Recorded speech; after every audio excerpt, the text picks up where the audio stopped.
like to be able to view the press conference regarding the tragedy on the plane from Wichita. Senator Marshall. Well, thank you, Mr. Chairman, and thank you, Mr. Kennedy, for your kind words this morning, for your caring text last night, and I'm grateful for all my colleagues, most everybody reaching out to us, and it's certainly it's a tough day for Kansans and many others who lost loved ones, and we will look forward meeting with the president later today and those loved ones, and just want everyone back home to know that we're wrapping our arms around them, that we're mourning with them, and we'll get through this together. So thank you. Mr. Kennedy, take a second and just describe why fighting chronic disease is so important to you. Who are we fighting for? What is your role as HHS Secretary, and is there anything that's a bigger priority to you than this as you go into this role? Thank you, Senator. When I was a 10-year-old boy, my uncle was in the White House. The chronic disease among American children was 2%. Today it's 66%. The cost of chronic disease to our country when my uncle was president was zero. There were not even treatments for chronic disease at that time.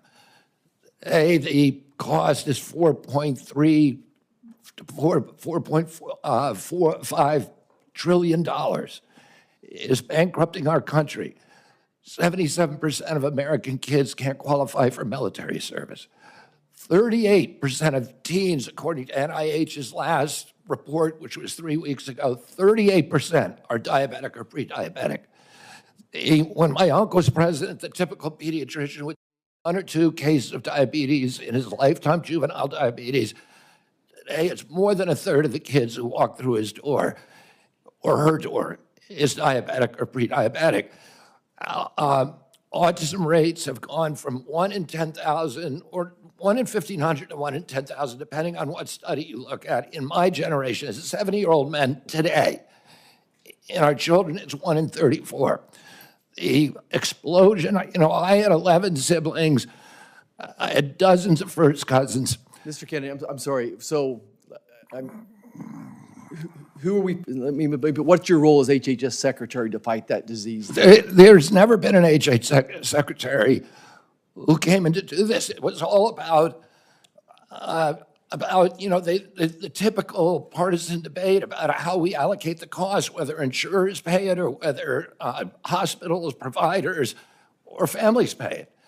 And the costs continue to rise. All the things we're debating on, our kids are getting sicker and sicker.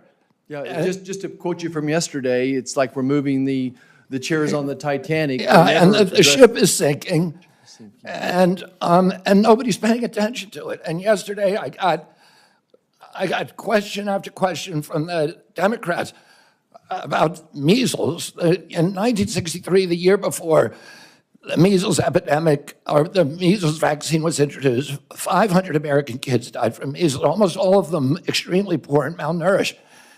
We have 252 million Americans who are suffering from chronic disease, and none of them mentioned diabetes.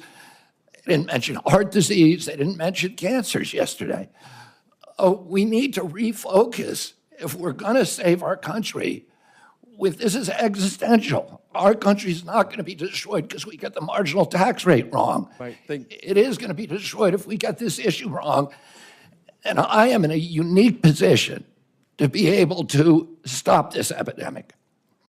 Mr. Kennedy, I want to just contribute as one of the 3 physicians on here, and even as I listen to my friends across the aisle, my conclusion is that we have to guard the physician-patient relationship and give those parents of these kids the information. All 3 of us are going to disagree on exactly who should and shouldn't get a particular vaccine. We all recognize the incredible successes of different vaccines as well, but we have to give the American public the best information, non-biased information, and I'd love to get you to respond to that, but I have an important question for folks back home. And this will be my last question. I've never seen a person whose words, written and spoken, have been so misattributed, exaggerated, sensationalized, and taken out of context.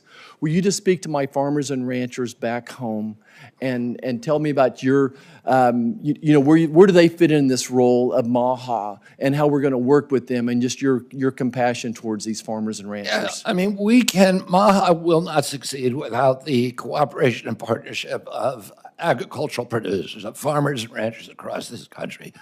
I was a 4-H kid. I grew up working on ranches. And I've worked for years representing farmers in various forms of litigation. Thomas Jefferson said that American democracy is rooted in tens of thousands of independent freeholds owned by farmers. We are losing farmers today, and we can't afford to lose a single farmer. And on my watch, I do not want to lose a single farmer. We have to offer farmers an off-ramp from chemically intensive agriculture, which they don't want to do, which even the chemical industry is ready to change, so that they can grow crops that they can sell in Europe. They can grow crops. Senator Hawley told me during our meeting that 4 out of his 5 of his brother-in-laws have Parkinson's. There's illness all over the farm community, and it's undoubtedly related to the intensity of chemical pesticides. Mr. Kennedy. We need to reduce that, but I'm not going to do anything coerce the farmer. President Trump was the best president in modern American history for the American farmer. The first one to see farm prices go up. He has instructed me to take care of the farmers and make sure they're full partners.